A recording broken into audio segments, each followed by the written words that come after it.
Does our modern society love comfort more than it values endurance? It is a question worth asking with a certain gentleness. We live in an age of remarkable invention. We have created tools and systems to soften almost every edge of existence. Our homes are temperature controlled. Our food arrives at our doors with just a few taps on a screen. We can communicate with loved ones across the globe in an instant. These are, in many ways, wonderful achievements. They represent humanity's long-standing desire to reduce suffering and to make life a little more pleasant, a little less harsh. We should not feel guilty for appreciating these comforts. They are the fruits of immense collective effort. Yet, amidst this landscape of ease, a quiet anxiety can emerge. We might wonder if, in our flight from discomfort, we have forgotten something important. Have we become so accustomed to a life without friction that we are now terrified of any small inconvenience? A delayed train can feel like a catastrophe. A mild headache can seem like an unbearable affliction. Our expectations for a pain-free life have grown enormously. We have started to believe that a good life is one entirely devoid of struggle. This is a very new and rather ambitious idea. For most of human history, struggle was not something to be avoided. It was simply the texture of daily existence. This devotion to comfort is perhaps most visible in our relationship with physical pain. We have an extraordinary arsenal of medicines designed to silence it. A twinge in the back, a sore throat, a tension headache. For each, there is a pill. These painkillers are marvels of modern science. They offer swift and effective relief, allowing us to continue with our work, our family lives, and our responsibilities. They are a profound kindness to those suffering from chronic or severe conditions. We can be deeply grateful for the existence of analgesics. They have spared millions from agonies that our ancestors could only endure with stoicism or prayer. But our reliance on them for even the mildest of aches raises a deeper question. Are we using these tools merely to manage pain, or are we using them to erase it entirely from our experience? The goal seems to have shifted. It is no longer about enduring a manageable ache until it passes. Instead, the goal is immediate annihilation of the sensation. The very presence of pain, no matter how small, has come to feel like a personal failure or an injustice. We have forgotten that pain can be a messenger. It might be telling us that we are tired, that we have pushed ourselves too hard, or that something in our body needs attention and care. The easy availability of painkillers has reshaped our expectations. We see them advertised on television and online, presented as simple solutions for a busy life. The message is clear. You do not have time for pain. A headache should not stop you from finishing your report. A backache should not prevent you from playing with your children. These messages are seductive because they align with the pressures of modern society. We are expected to be constantly productive, always available, and perpetually cheerful. In this context, pain is not just an unpleasant sensation, it is an impediment to success. The pill becomes a tool for productivity. This thinking leads us to medicalize common, everyday discomforts.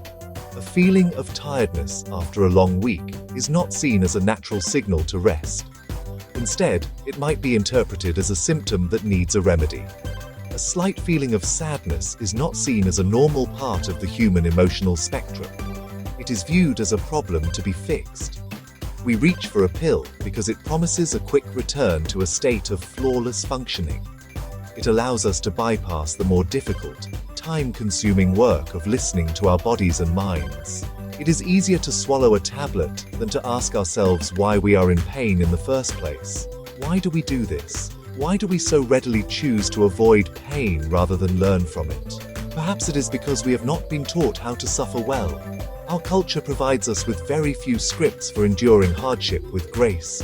We are shown images of triumph and perfection, but we are rarely shown the messy, painful process of getting there. The stories we admire are often those of effortless success. We are not encouraged to see value in the struggle itself. Pain, therefore, feels meaningless. It appears as a brutal interruption to the life we were supposed to have, rather than an integral part of any life well lived. This avoidance is not a sign of individual weakness, it is a collective habit, reinforced by our environment. When everyone around us is reaching for a quick fix, it becomes the normal thing to do.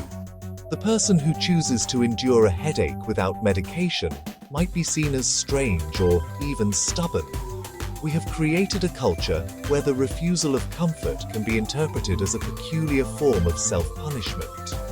The path of least resistance has become the socially sanctioned one. We have forgotten that some of our greatest strengths are forged in moments of difficulty, not in times of ease. There is a subtle but significant cost to this culture of avoidance. When we consistently numb our physical and emotional pain, we may also be numbing our capacity for resilience. Endurance is like a muscle. It grows stronger with use. If we never allow ourselves to experience and navigate minor discomforts, we may find ourselves utterly unprepared when a major life crisis arrives. A life lived without any tolerance for pain can leave us fragile.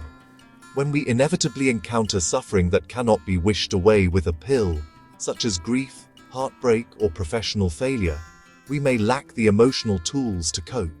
Furthermore, by silencing pain, we risk ignoring its important messages.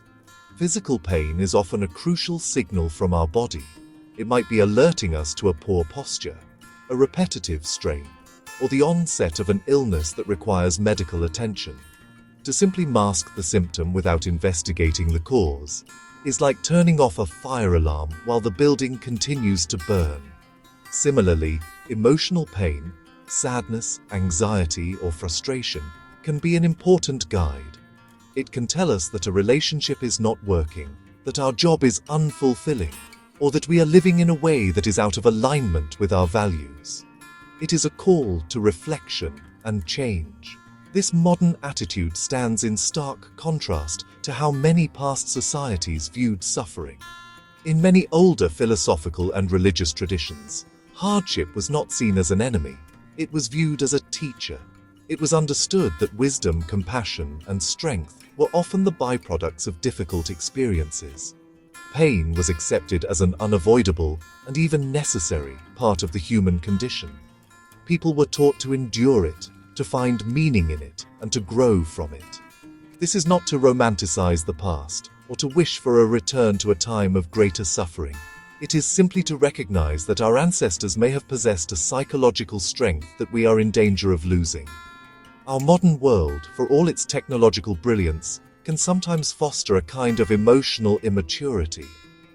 We have become like children who expect life to be constantly pleasant and who react with panic or anger at the first sign of trouble.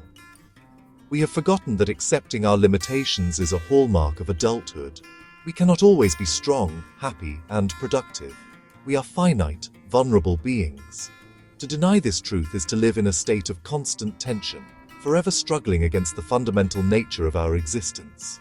Using medicine to avoid every ache can be a symptom of this deeper refusal to accept our own humanity. So, how can we find a better balance? How can we appreciate the gift of modern comfort without becoming slaves to it? The goal is not to reject painkillers or to seek out suffering for its own sake. That would be perverse. The goal is to cultivate a wiser and more discerning relationship with our own discomfort. It begins with pausing before we reach for a remedy. When we feel a minor ache or a pang of sadness, we can take a moment to be curious. We can ask ourselves, what might this feeling be trying to tell me? Do I need rest? Have I neglected my body? Is there something in my life that needs to change? We can then make a conscious choice. Sometimes, taking a painkiller will be the most sensible and compassionate thing to do. It can allow us to function and care for others. But at other times, the wiser path might be to endure the discomfort. We might choose to go to bed early instead of taking a pill to push through our exhaustion. We might choose to sit with a feeling of sadness, allowing it to run its course, rather than immediately trying to distract ourselves from it. This is not about self-punishment. It is about self-knowledge. It is about learning to listen to the subtle language of our own being.